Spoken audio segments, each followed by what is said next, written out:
문재인 대통령이 인사청문 보고서가 채택되지 않은 박영선, 김현철 장관의 임명을 강행하자 여야가 다시 충돌하고 있습니다.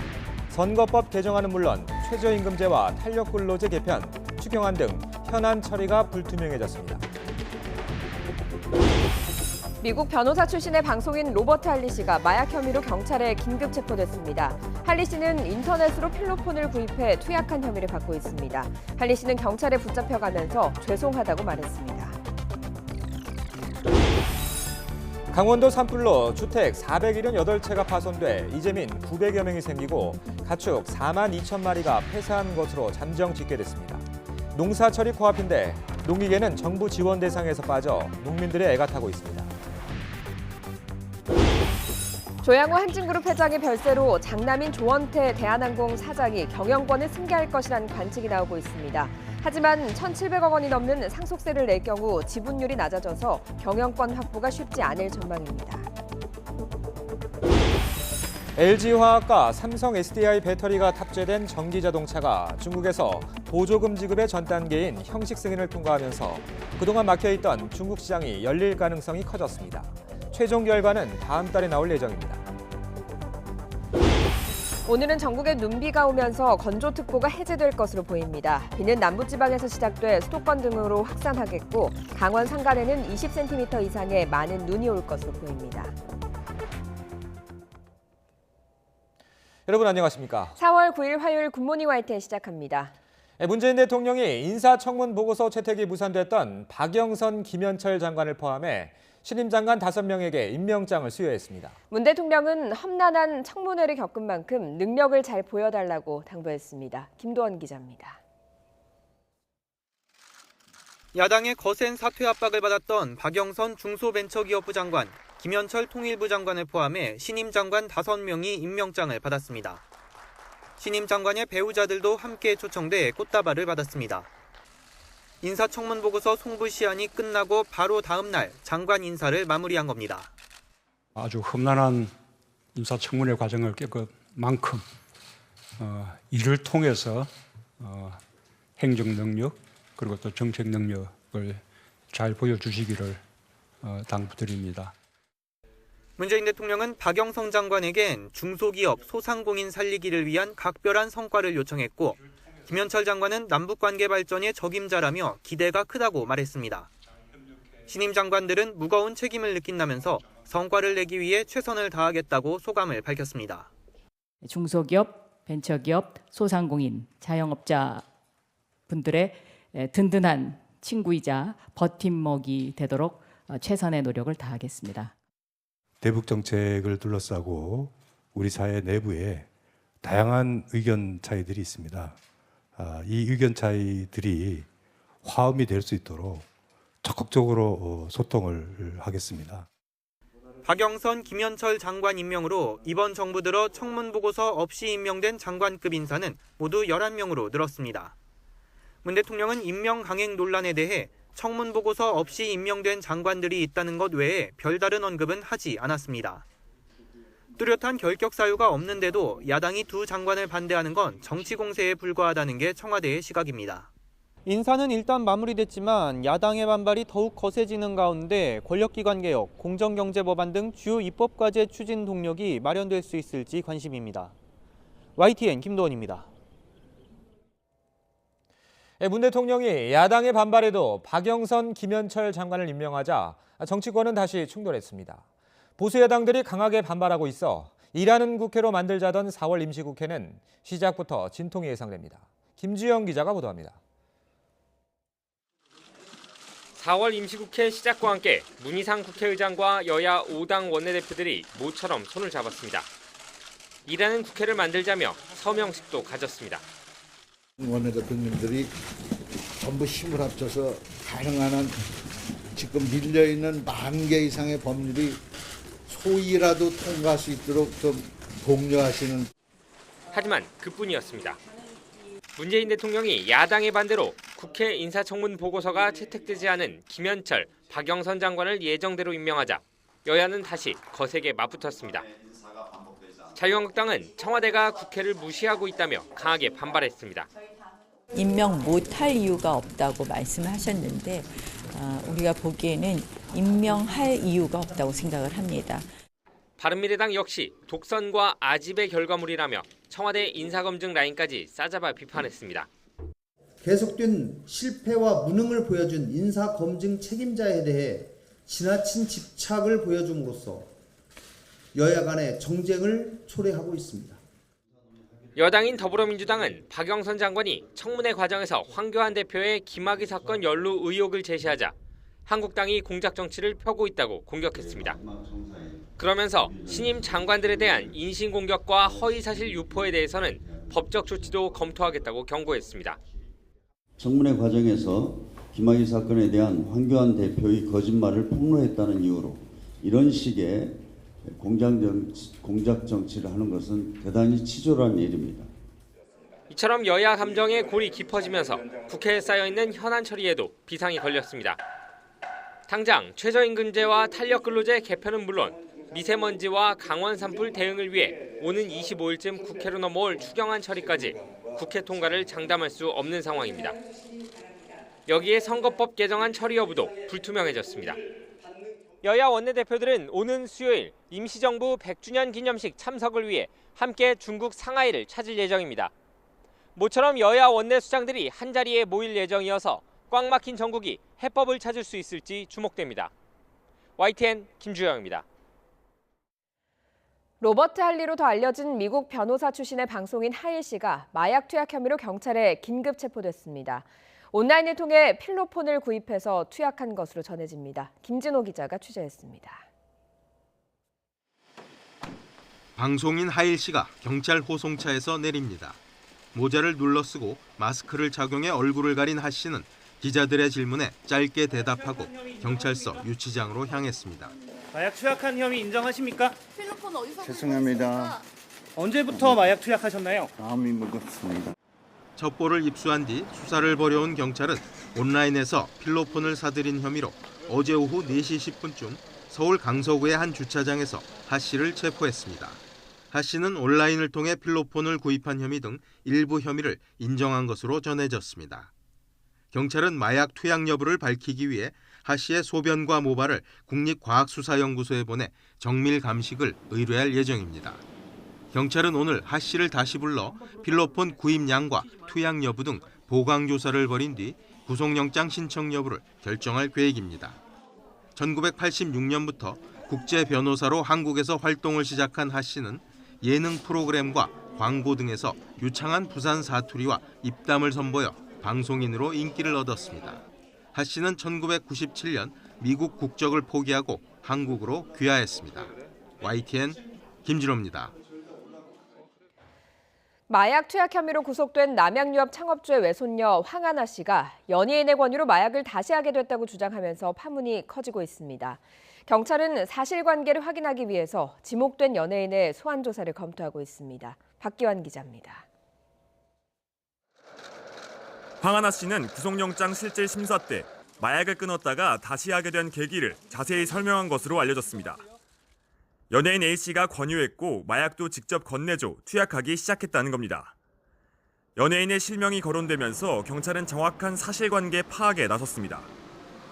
하지만 아직 황 씨의 진술 내용을 공개하기는 어렵다는 입장입니다. 일방적인 진술인데다 황 씨의 책임 떠넘기기일 가능성도 있어서 확인 작업이 우선이라는 겁니다.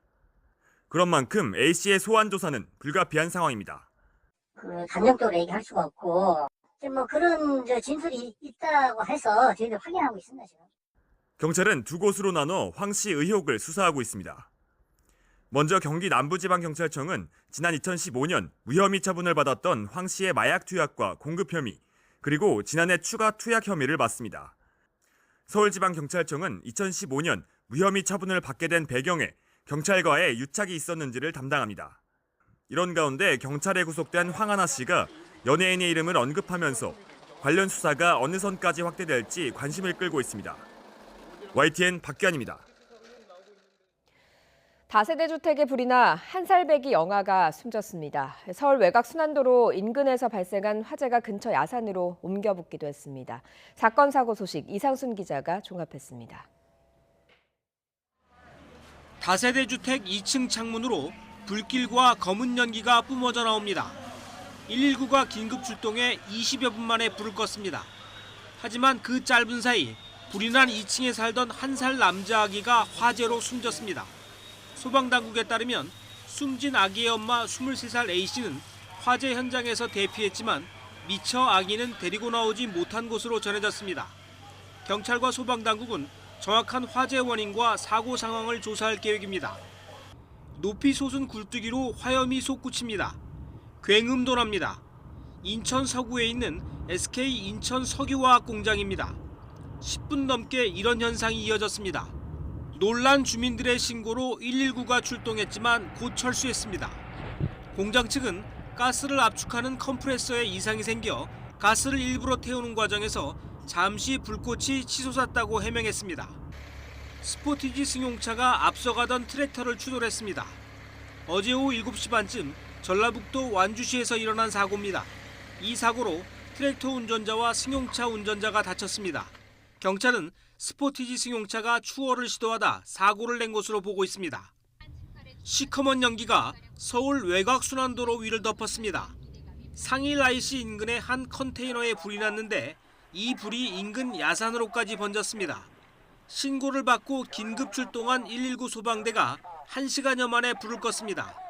경찰과 소방당국은 정확한 화재 원인과 피해 규모를 조사하고 있습니다. YTN 이상순입니다. 네, 오늘은 건조함을 해소해줄 전국의 단비 소식이 있습니다. 비는 낮에 남해안과 제주도를 시작으로 밤이면 전국으로 확대되겠는데요. 퇴근길에 대비해서 우산 꼭 챙겨 나오시기 바랍니다. 오늘 아침 공기는 깨끗하고요. 어제만큼 쌀쌀합니다. 현재 서울의 기온이 8도로 어제 아침과 비슷한데요. 한낮 기온은 16도로 어제보다 조금 내려가겠습니다. 이번 비는 양이 꽤 많겠습니다. 특히 강원 영동과 충청 이남 지방에 10에서 40mm의 많은 비가 오겠고요. 강원 산간은 20cm 이상의 눈이 쏟아지면서 산불 위험을 잠재우겠습니다. 그 밖에 제주 산간에는 120mm 이상, 제주와 남해안에는 돌풍과 벼락을 동반한 최고 80mm의 비가 오겠고요. 서울 등 그 밖의 지방에도 5에서 20mm의 비가 예상됩니다. 낮 기온은 어제보다 조금 낮겠습니다. 서울 16도, 광주와 대구, 부산 15도로 평년 기온을 1도에서 4도가량 밑돌겠습니다. 비는 내일 아침 서쪽 지방을 시작으로 오후에는 대부분 그치겠고요. 비가 그친 뒤에는 기온이 큰 폭으로 떨어져서 반짝 추워지겠습니다. 지금까지 YTN 야외 스튜디오에서 박현실입니다. 강원도 산불 피해 복구 소식 전해드리겠습니다. 집계가 이어지면서 피해 규모가 계속 늘고 있습니다. 행정안전부 중앙재난안전대책본부는 어제 오후 2시 기준 강원 지역 산불로 파손된 주택이 모두 478채라고 밝혔습니다. 이 가운데 모두 파손된 주택은 419채로 대부분이었습니다. 인명피해는 늘지 않았지만 가축 4만 2천여 마리가 폐사한 것으로 집계됐습니다. 농사철을 코앞에 두고 불이 나는 바람에 농민들 주름은 더 깊어졌습니다. 당장 급한 게 농기계와 농자재인데 정부 지원 대상에는 아예 빠져 있습니다. 송세혁 기자가 취재했습니다. 비닐하우스 안에서 겨우내 보관했던 농기계들, 경운기와 이항기는 모두 다 뼈대만 남았습니다. 물을 퍼올리는 양수기도 새까맣게 타버렸습니다. 담배 모종입니다. 평소 이맘때면 심어야 하지만 산불에 농기계가 다 타버리는 바람에 전혀 심지 못하고 있습니다. 영농철에 써야 할 비료와 벽시도 잿더미로 변했습니다. 산불에 집을 잃은 데다 생업인 농사마저 짓기 어렵게 된 농민은 망연자실할 뿐입니다. 뭐 아무 장비가 없으니까 하고 싶어도 못하고 있는 거예요. 이번 산불로 탄 농기계는 590대가 넘습니다. 농약과 비료 등 농자재 피해는 파악조차 하기 어렵습니다. 더 큰 문제는 농기계와 농자재 모두 한 푼도 지원받을 수 없다는 겁니다. 농작물과 달리 법적으로 재산 피해 대상이 아니기 때문입니다. 농기계나 농자재 부분은 저희가 따로 포함이 안 되어 있어서 도나 이제 정부에다가 계속 건의를 하고 있는 실정입니다. 불이 꺼진 뒤 피해 조사만 할 뿐 실질적인 대책은 없다며 분통을 터뜨린 농민들. 농기계와 농자재는 보상받을 길마저 없어 속이 타들어가고 있습니다. YTN 송세혁입니다. 이번 산불을 소방관들과 함께 맨몸으로 막은 사람들이 있습니다. 산림청 특수진화대원들인데요. 산불이 나면 최전선에 서는 전문 인력이지만 고용 불안에 시달리는 비정규직입니다. 김종호 기자가 보도합니다. SNS에 올라온 시커먼 마스크. 소방관들과 함께 이번 산불을 잡은 숨은 영웅이 쓰던 겁니다. 유독가스를 막아줄 장비도 없이 산불 현장에서 맨몸으로 사투를 벌인 산불재난 특수진화대가 주인공입니다. 소방옷을 메고 많게는 1km 이상 산을 올라야 하는 산불 진화 전문 인력입니다. 주로 고지대에 소방관들이 가서 활동하기 어려운데 저희들이 많이 올라가거든요. 급경사 아니면 안반이 많은데. 그런데 특수진화대원들에게는 현장에서의 위험만큼 큰 걱정이 있습니다.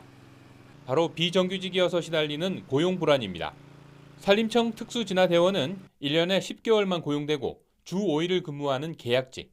그마저도 매년 체력 검사와 면접을 통과해야 1년 계약이 연장되는 처지입니다. 소방관 출신이었는데 굉장히 좋은데 이 나이는 만 한 52살인가 그 정도. 한 가지 그 종목만 그 기준을 미달되면은 과락이 되거든요. 그 윗몸 일으키기. 산림청은 이번 산불을 계기로 현재 330명인 특수진화대 규모를 2배 이상으로 늘리고 장기적으로는 무기계약직으로 전환하는 방안도 추진하겠다고 밝혔습니다. YTN 김종호입니다. 이번 강원 지역 산불을 계기로 소방공무원 국가직 전환을 요청하는 청와대 국민청원에 20만 명 넘게 동의했습니다. 이에 따라 문재인 대통령의 대선 공약이기도 했던 소방공무원의 국가직 전환 문제가 다시 한번 주목받고 있습니다. 군, 경찰 등 국가안보와 국민 안전을 책임지는 공무원들이 국가직으로 운영되는 것과 달리 소방공무원 대부분은 지방직 공무원인 각 시도 소속으로 지방마다 소방공무원들의 처우나 예산 장비 등이 차이난다는 지적이 이어져 왔습니다. 조양호 회장의 갑작스런 별세 소식에 한진그룹도 충격에 빠졌습니다. 땅콩 회항과 물컵 갑질 등으로 총수 일가가 경영에서 물러나야 한다고 주장해온 일부 직원들도 애도를 표했습니다. 그러면서도 경영의 변화가 필요하다는 목소리를 냈습니다. 이하린 기자입니다. 대한항공 서울 서소문 사옥 빌딩. 조양호 회장의 갑작스런 사망 소식에 대한항공은 하루 종일 충격에 빠졌습니다. 조 회장이 건강상의 이유로 미국 LA에 머물고 있다는 건 알려졌지만 심각한 질환이 있다는 사실은 전해지지 않았던 상태여서 충격은 더했습니다. 대한상공회의소 등 경제단체들은 조 회장 별세에 일제히 애도를 표하면서 경제발전과 평창올림픽 등 국가적 공로가 많다며 사회적 큰 손실이라고 밝혔습니다. 이른바 갑질과 관련해 항공업계 오너 일가의 퇴진을 요구해온 일부 직원들의 단체 대화방에는 고인의 명복을 빈다는 글이 올라오기도 했습니다. 동시에 조 회장의 빈자리는 외부 전문 경영인으로 채워졌으면 한다는 등의 경영권 변화를 요구하는 목소리도 여전했습니다. 실제로 한진그룹의 지주사인 한진칼의 주가는 20%가량 올라 지배구조 변화에 대한 기대감이 반영된 것으로 풀이됩니다. 대한항공은 미국에서 조 회장 시신 운구에 대한 절차를 진행 중인 가운데 나흘에서 일주일가량 걸릴 것으로 전망했습니다. 조 회장의 국내 운구가 마무리되면 장례 절차와 앞으로 그룹 경영 등 주요 현안에 대한 내부 논의가 본격적으로 진행될 것으로 보입니다. 한진그룹은 조양호 회장의 갑작스러운 별세에 비상근무 체제에 돌입했으며 그룹 사장단 회의에서 주요 의사결정을 진행해 항공안전과 회사 운영에 차질이 없도록 만전을 기하겠다고 강조했습니다. YTN 이하린입니다. 한진그룹과 핵심 계열사인 대한항공 경영에 미칠 파장에도 관심이 쏠리고 있습니다. 아들인 조원태 사장으로 경영체제가 조기 전환될 거란 전망이 나오지만 1,700억 원이 넘는 상속세 등 난관도 많을 것으로 보입니다. 이어서 신윤정 기자입니다. 조양호 회장의 별세로 장남인 조원태 대한항공 사장의 3세 경영이 속도를 낼 거란 전망이 나오고 있습니다. 조 사장은 사주 일가 가운데 현재 유일하게 대한항공 경영에 참여하고 있고 그룹 지주사인 한진칼 대표이사도 맡고 있기 때문입니다. 한진그룹 지배구조를 보면 대한항공과 주 한진 등의 정점에 있는 한진칼의 지분 28.95%를 조 회장 일가가 보유하고 있습니다. 조 회장이 17.84%를 갖고 있고 조원태 사장 등 자녀들은 2%대로 그리 크지 않은 상황입니다. 이렇다 보니 지분 상속과 그룹 경영 승계 과정이 순탄치 않을 거란 전망도 제기되고 있습니다. 당장 아버지의 상장 계열사 주식을 물려받기 위해 내야 하는 상속세가 최소 1,700억 원을 넘을 거란 추산이 나오고 있습니다. 조 회장의 한진칼 지분을 상속세로 낼 경우 행동주의 사모펀드인 KCGI와 국민연금공단의 합산 지분율보다 지분율이 낮아져 최대 주주 위치를 잃게 됩니다. 이런 가운데 한진칼의 2대 주주인 KCGI가 추가 지분 취득에 나서는 등 그룹 경영의 목소리를 키우고 있는 것도 변수로 꼽히고 있습니다. KCGI 같은 요구하는 지배구조 개편 그리고 재무구조 개선이 있을 것이라고 보고 있기 때문에 시장에서 이렇게 주가로 반응하고 있는 것 같습니다. 조 사장이 그동안 아버지 그늘에 가려 뚜렷하게 내세울 만한 경영 성과가 없었다는 점 역시 극복해야 할 숙제로 꼽힙니다. 이런 가운데 대한항공 내부에서 전문 경영인 체제 도입 등 변화의 목소리가 터져나오고 있고 땅콩 회항과 물컵 갑질로 물러난 조현아, 조현민 씨의 복귀 가능성까지 언급되는 상황. 재계 서열 14위 한진그룹의 지배구조는 3세 경영이 시험대에 오르는 동시에 지각 변동도 예고하고 있습니다. YTN 신윤정입니다. 조양호 한진그룹 회장의 별세로 큰딸 조연아 전 대한항공 부사장과 부인인 이명희 이루재단 이사장의 재판도 다음 달로 미뤄졌습니다. 서울중앙지방법원은 오늘로 예정됐던 이씨 모녀의 필리핀 가사 도우미 불법 구욕 혐의에 대한 첫 재판 일정을 다음 달 2일로 미뤘습니다. 앞서 조 전 부사장 측은 어제 오후 서울중앙지방법원에 기일 변경 신청서를 제출했습니다. 김학의 전 법무부 차관의 뇌물과 성범죄 의혹에 대한 검찰 수사가 속도를 내고 있습니다. 대규모 압수수색에 이어서 소환 조사도 본격화하고 있습니다. 조성호 기자의 보도입니다. 검찰 수사단은 지난주 김학의 전 차관과 건설업자 윤중천 씨에 대한 압수수색을 마친 뒤부터 곧장 참고인 조사에 나섰습니다. 소환 대상에는 윤 씨 지인인 김모 씨도 포함됐습니다. 윤 씨가 운영했던 회사가 한때 김 씨 소유 땅과 건물에 들어섰을 정도로 가까운 사이로 꼽히는 인물입니다. 김 씨 말고도 6년 전 경찰 수사 기록에 등장하는 인물들도 두루 소환해 윤 씨와 김 전 차관의 관계를 추궁한 것으로 전해졌습니다. 처음 수사를 맡았던 경찰청에 대해서도 며칠째 압수수색을 이어가고 있습니다. 다만 오래전 사건이어서 관련 기록을 온전하게 확보하는 데는 어려움을 겪는 것으로 알려졌습니다. 앞서 검찰 과거사위원회는 금품과 향응을 제공했다는 윤 씨 진술을 토대로 검찰에 수사를 권고했지만 윤 씨는 최근 들어 대가를 바란 금품 제공은 없었다고 입장을 번복한 것으로 전해졌습니다. 때문에 검찰은 윤 씨 진술을 핵심 증거로 보면서도 이와 별도로 사건을 재구성하는 데 주력하는 걸로 보입니다. 특히 김 전 차관과의 친분을 시인한 윤 씨와 달리 김 전 차관은 지금까지도 잡아떼고 있는 만큼 두 사람의 대질 조사가 불가피하다고 보는 것으로 전해졌습니다. 별장 성범죄 피해를 주장하는 여성들도 조만간 조사받을 걸로 보입니다. 뇌물이 오가는 것을 목격했다는 진술과 관련해 확인하는 과정에서 자연스럽게 성범죄 의혹 수사에 나설 단서를 포착할 가능성도 있습니다. 김학의 사건 재수사 초반, 검찰은 뇌물 혐의를 밝히는 데 초점을 두고 속도를 내고 있습니다. 의혹을 밝힐 핵심 인물로 꼽히는 윤중천 씨 소환도 임박했다는 관측이 나옵니다. YTN 조성호입니다. 이런 가운데 김학의 전 차관이 심야 출국을 시도하기 사흘 전에 대검찰청이 과거사 진상조사단의 출국 금지 요청을 거부했다는 주장을 놓고 진실 공방이 이어지고 있습니다. 검찰 과거사위원회 김용민 위원은 기자회견을 열어 조사단이 위원회에 출국 금지를 요청하면 위원회 권고를 통해 법무부가 출국 금지를 검토하는 방안을 상의했다고 밝혔습니다. 하지만 대검찰청이 공식적으로 반대 입장을 표명해 조사단 명의 공문을 보내는 방식을 배제하고 다른 방법을 검토하기로 한 것이라고 주장했습니다. 앞서 대검은 김 전 차관 출국 시도 사흘 전인 지난 20일 조사단의 출국 금지 요청을 대검이 거부했다는 언론 보도가 나오자 검찰 내부 전산망에 조사단이 출국 금지를 요청했다가 이튿날 철회했다고 해명했습니다.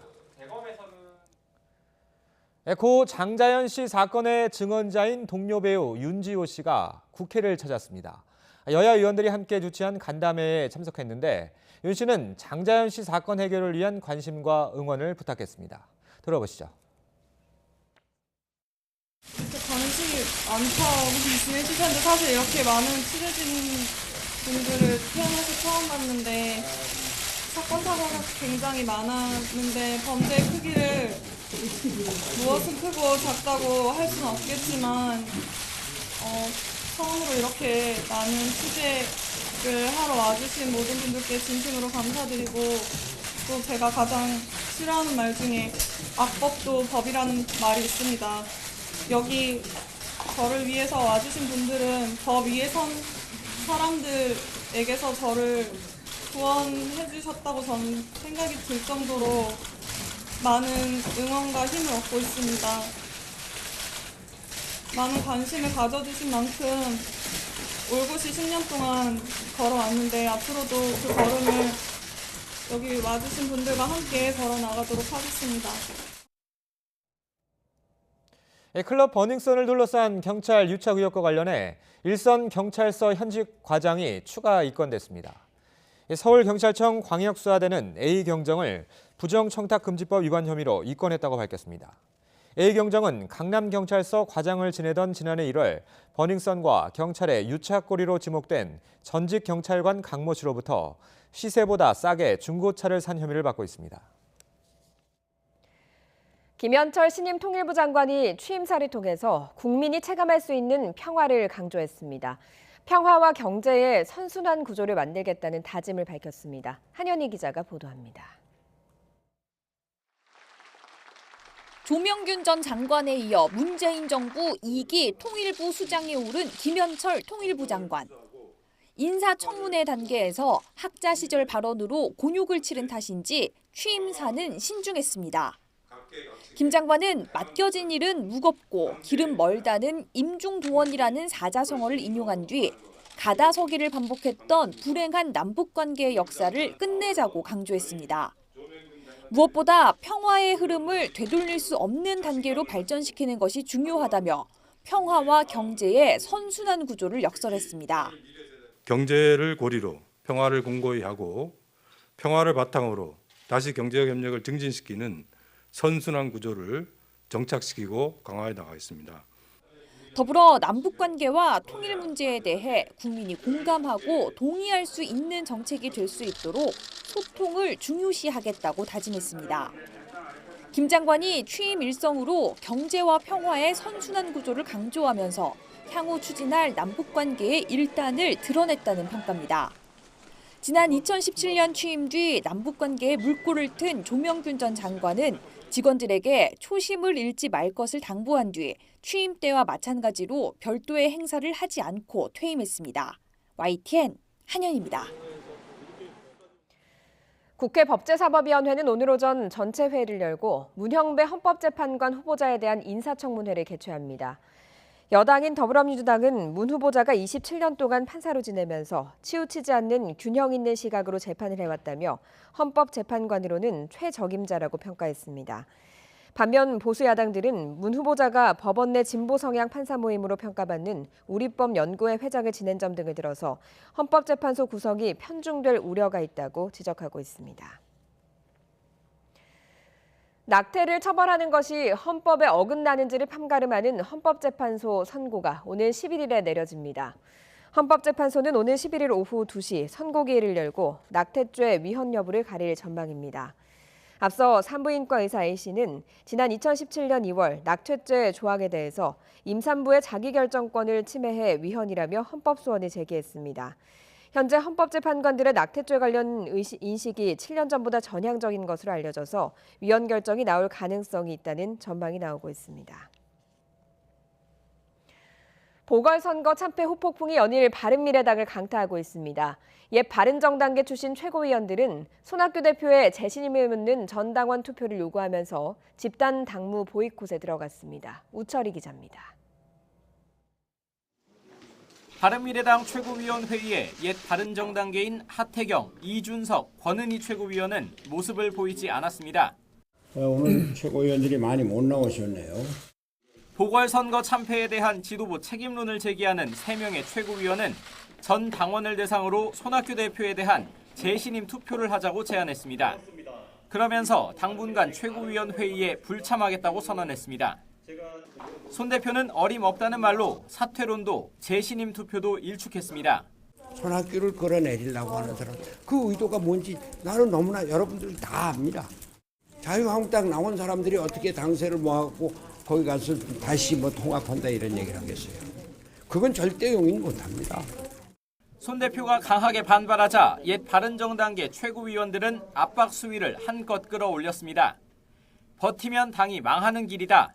자유한국당으로 가려는 것이냐는 말은 매우 부적절한 언급이자 해당 행위다. 이렇게까지 반박했습니다. 바른정당계 좌장인 유승민 전 대표가 침묵하고 있는 가운데 손학규 대표의 측근들은 서둘러 지명직 최고위원 2명을 선임해야 한다고 주장한 것으로 알려졌습니다. 이럴 경우 하태경, 이준석, 권은희 최고위원이 물러나더라도 현 지도체제는 그대로 유지하게 됩니다.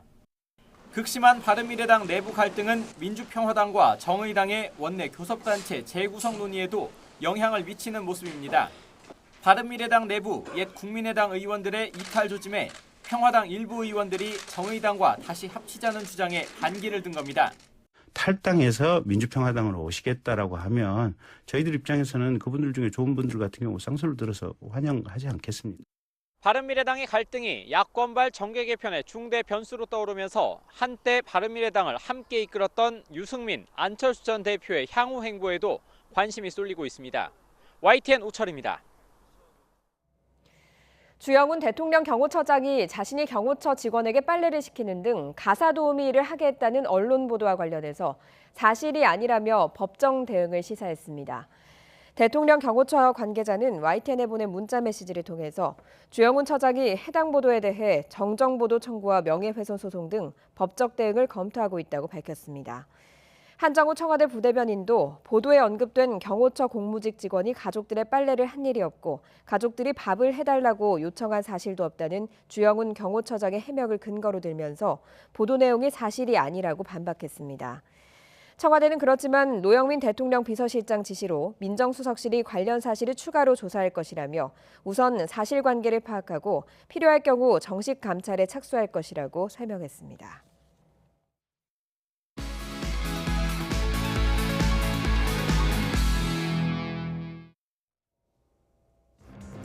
오늘 아침 주요 뉴스입니다. 문재인 대통령이 인사청문 보고서가 채택되지 않은 박영선, 김현철 장관의 임명을 강행하자 여야가 다시 충돌하고 있습니다. 선거법 개정안은 물론 최저임금제와 탄력근로제 개편, 추경안 등 현안 처리가 불투명해졌습니다. 미국 변호사 출신의 방송인 로버트 할리 씨가 마약 혐의로 경찰에 긴급 체포됐습니다. 할리 씨는 인터넷으로 필로폰을 구입해 투약한 혐의를 받고 있습니다. 할리 씨는 경찰에 붙잡혀가며 죄송하다고 말했습니다. 조양호 한진그룹 회장의 별세로 장남인 조원태 대한항공 사장이 경영권을 승계할 것이라는 관측이 나오고 있습니다. 하지만 1,700억 원이 넘는 상속세 등이 경영권 확보에 변수가 될 전망입니다. 오늘은 전국에 눈비가 오면서 건조특보가 해제될 것으로 보입니다. 비는 남부지방에서 시작돼 수도권 등으로 확산하겠고 강원 산간에는 20cm 이상의 많은 눈이 올 것으로 보입니다. 오늘 아침 주요 뉴스였습니다. 문재인 대통령이 2022년까지 30조 원을 투자하는 등 국가 차원의 5G 전략을 발표했습니다. 2026년에는 세계 시장의 15%를 점유해서 일자리 60만 개를 창출하겠다는 목표도 세웠습니다. 신호 기자가 보도합니다. 서울, 광주, 부산에서 시작된 공연 영상에 맞춰 시차 없이 비보이의 안무와 사물놀이가 펼쳐졌습니다. 5G 환경에서는 드론의 초고속 비행도 더 자유롭습니다. 문재인 대통령은 세계 최초의 5G 상용화 기념식에 참석해서 세계 표준을 세우기 위한 대한민국의 대전환이 시작됐다고 선언했습니다. 이제는 세계적인 혁신을 이끌려고 합니다. 5G 시대는 우리가 생각하고 만들면 그것이 세계의 표준이 되는 시대입니다. 문 대통령은 5G를 기존 4G보다 20배 빠르고 지연 속도는 10분의 1로 줄여서 넓고 안 막히는 통신 고속도로에 비유했습니다. 2026년 세계 5G 시장 규모를 1,161조 원으로 예상하고 우리 산업과 경제에 새로운 기회가 될 것으로 전망했습니다. 지금까지 불가능했던 혁신적인 융합 서비스로 자율주행차, 스마트 공장, 스마트 시티 등 4차 산업혁명 시대의 대표 산업들이 본격적으로 발전하게 될 것입니다. 정부도 세계 최고의 5G 생태계를 만드는 데 앞장서겠다고 말했습니다. 2022년까지 민간과 함께 30조 원을 투자해 5G 전국망을 구축하고 민관 합동 5G 플러스 전략위원회도 한 팀으로 만들겠다고 밝혔습니다. 정부와 공공 분야가 먼저 5G를 도입해 시장이 빠르게 활성화될 수 있도록 도울 계획입니다. 2026년 세계 시장 점유율 15%, 일자리 60만 개 창출, 730억 달러 수출을 목표로 잡았습니다. 5G 시대를 혁신 성장의 출발점으로 제시한 문 대통령은 디지털 격차 해소도 중요하다면서 중저가 요금제도 만들어서 국민 모두 혜택을 볼 수 있게 하라고 강조했습니다. YTN 신호입니다. 실업자의 구직 활동을 지원하기 위해서 주는 구직급여 지급액이 2달 만에 최대치를 경신했습니다. 고용 사정이 개선되지 않고 있는 가운데 최저임금이 오른 데다 구직급여를 신청할 수 있는 고용보험 가입자도 계속 늘어나는 게 영향을 미쳤습니다. 김장하 기자입니다. 고용노동부에 따르면 지난달 구직급여 지급 총액은 지난해 같은 기간보다 1,200억 원 이상 늘어나 6,400억 원 가까이 됩니다. 역대 최대치였던 지난 1월보다 140억 원 이상 많습니다. 구직급여를 받은 사람은 지난해 같은 기간보다 5만 명 늘어 50만 명을 넘었습니다. 이렇게 구직급여 지급액이 급증한 건 고용 사정이 그만큼 좋지 않았던 걸 보여줍니다. 또 구직급여를 신청할 수 있는 고용보험 가입자 수가 계속 늘어나고 있는 점도 주목해야 합니다. 지난달 고용보험 가입자는 52만 명 넘게 늘어나 지난 2012년 2월 이후 7년여 만에 최대 증가폭을 기록했습니다. 고용보험 가입이 상대적으로 낮은 보건복지, 음식, 숙박 등 서비스업에서 9년 4개월 만에 가장 크게 증가하였고 여성을 중심으로 피보험자 수가 빠르게 증가하면서 취약계층의 고용보험 적용이 대폭 확대되었습니다.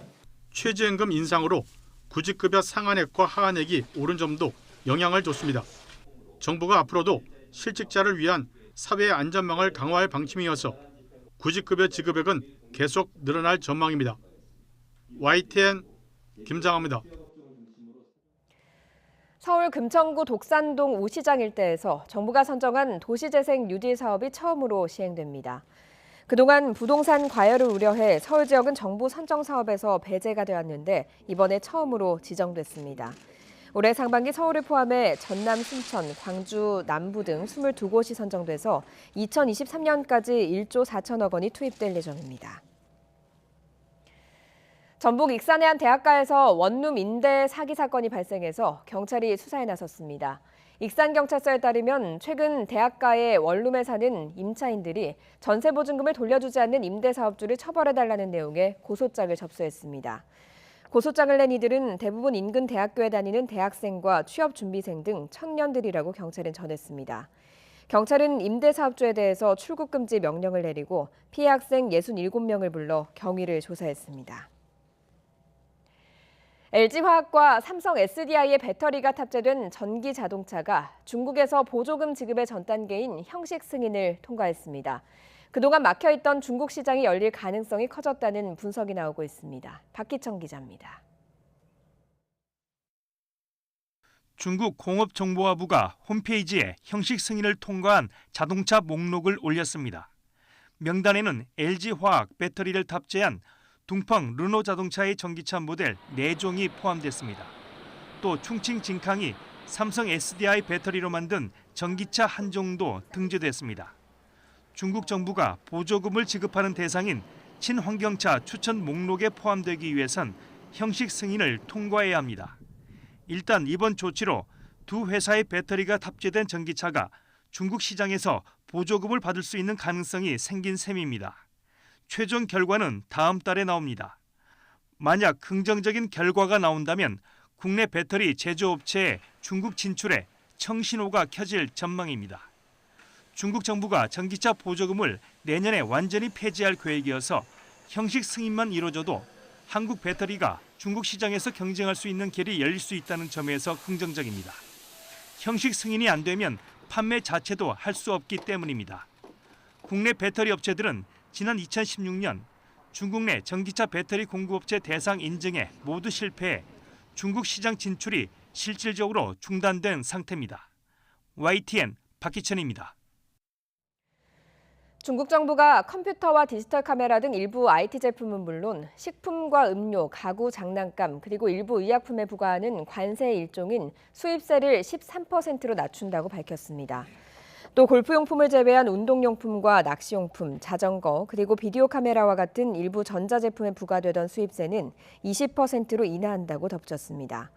중국은 미국과의 무역 분쟁이 본격화된 지난해부터 무역 불균형 해소와 국내 소비 진작을 위해서 다양한 수입 촉진 정책을 시행하고 있습니다. 고 조비오 신부의 명예를 훼손한 혐의로 재판에 넘겨진 전두환 씨의 공판 준비 기일이 열렸습니다. 전 씨는 참석하지 않았는데 전 씨 측 변호인은 고 조비오 신부를 거짓말쟁이라고 한 건 문학적인 표현이었다고 주장했습니다. 나연호 기자가 취재했습니다. 전두환 씨 변호인이 법원에 들어옵니다. 사자 명예훼손 혐의로 재판에 넘겨진 전 씨 공판 준비 기일에 출석하기 위해서입니다. 이번 기일에 전 씨는 법정에 나오지 않았습니다. 공판 준비 기일은 피고인 출석 의무가 없기 때문입니다. 전 씨는 자신의 회고록에서 헬기 사격을 봤다는 고 조비오 신부를 파렴치한 거짓말쟁이라며 깎아내린 혐의로 재판에 넘겨졌습니다. 그런데 변호인은 이 거짓말쟁이라는 표현이 사실 적시가 아닌 의견을 문학적으로 표현한 것으로 봐야 한다고 주장했습니다. 그러면서 헬리콥터 사격 목격자 진술이나 국방부 특조위 백서, 국과수 전일빌딩 타는 감정서 등 검사 측 증거에 동의하지 않았습니다. 지난 기일에 변호인이 제기한 토지 관할 위반 주장도 쟁점이었습니다. 검사는 판례 등을 바탕으로 광주 법원에서 재판을 여는 게 옳다고 주장했고 변호인은 부당한 판례 적용이라며 반론에 재반론을 거듭했습니다.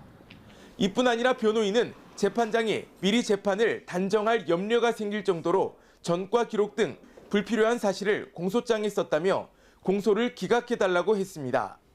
가장 합법적으로 이 재판은 진행이 돼야 된다. 절차적으로는 가장 적법하게 재판이 진행돼야 된다 하는 그런 점을 좀 강조하고자 하는 것입니다.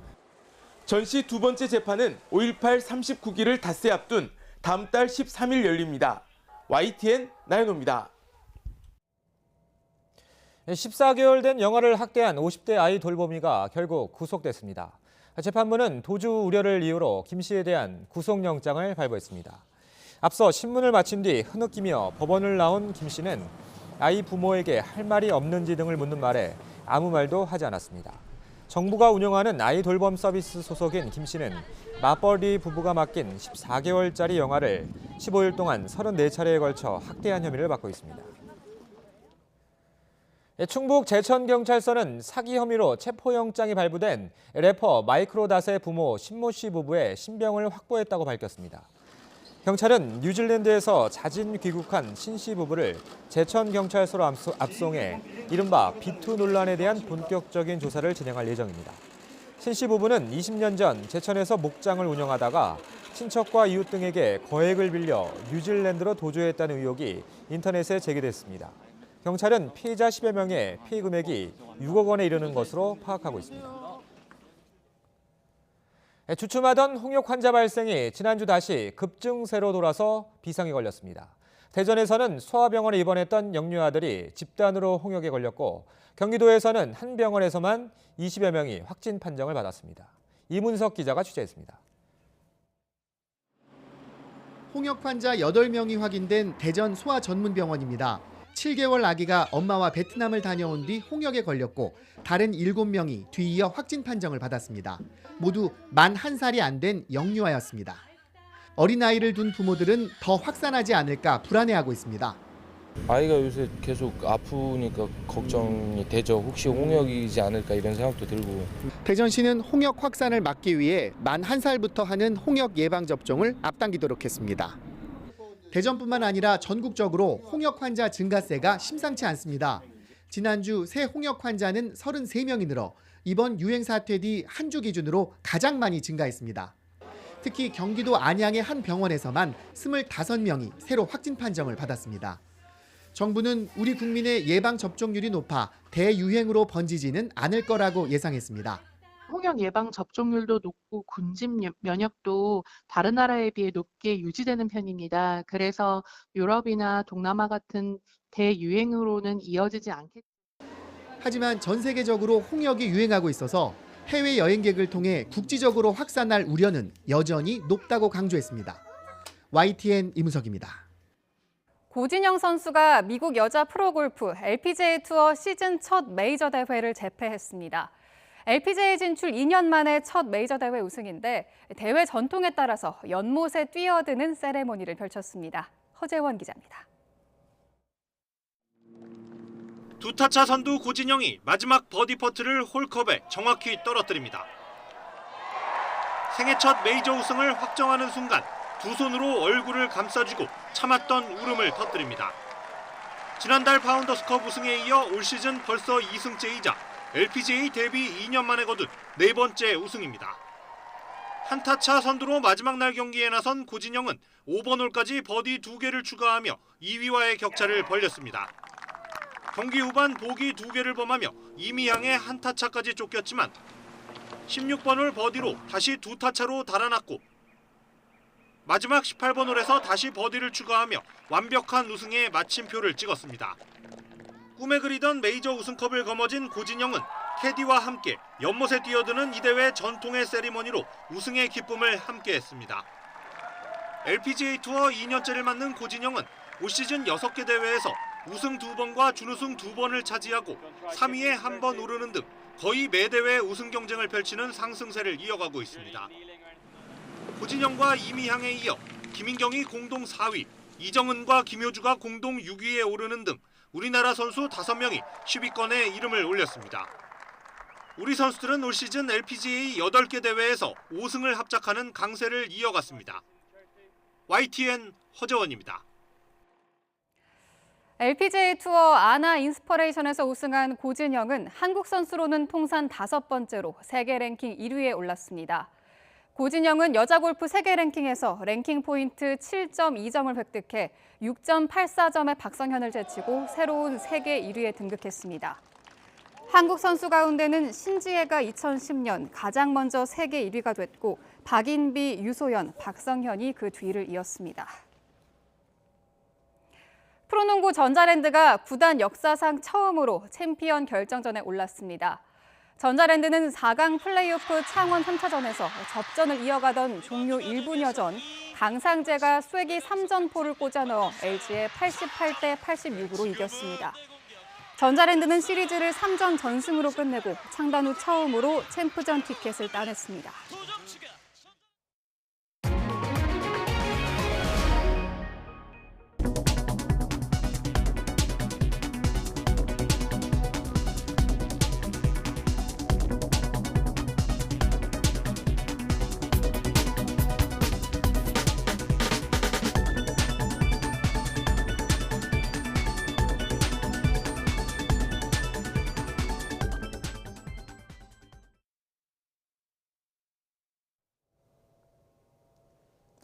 네, 오늘은 효자비가 내리면서 전국을 흠뻑 적시겠습니다. 출근길은 비가 오지 않겠지만 낮에 전남과 제주부터 비가 시작돼 오후에는 충청 이남, 저녁에는 서울을 포함한 전국으로 비가 확대되겠습니다. 이번 비는 봄비답지 않게 양이 많겠습니다. 건조특보도 모두 해제될 것으로 보이는데요. 제주 산간에는 120mm 이상의 폭우가 쏟아지겠고요. 지리산과 남해안 지역에도 최고 80mm의 많은 비가 오겠습니다. 영동과 충청 이남도 10에서 40mm, 수도권과 영서 지역도 5에서 20mm의 적지 않은 비가 오겠습니다. 강원 산간은 20cm 이상의 큰 눈이 오면서 산불 위험이 적어지겠습니다. 출근길 아침 공기는 쌀쌀합니다. 어제 아침과 비슷한데요. 서울 기온이 8.4도, 대구 5.8도, 부산 9.5도입니다. 낮 기온은 어제보다 2도에서 6도가량 내려갑니다. 서울의 한낮 기온이 16도에 그치겠고요. 대전 17도, 대구 15도, 광주도 15도, 부산 15도가 예상됩니다. 내일 오전에 비가 그친 뒤 낮부터는 찬 공기가 남하하면서 부쩍 쌀쌀해지겠습니다. 날씨 정보였습니다. 굿모닝 YTN 2부 잠시 뒤에 이어집니다.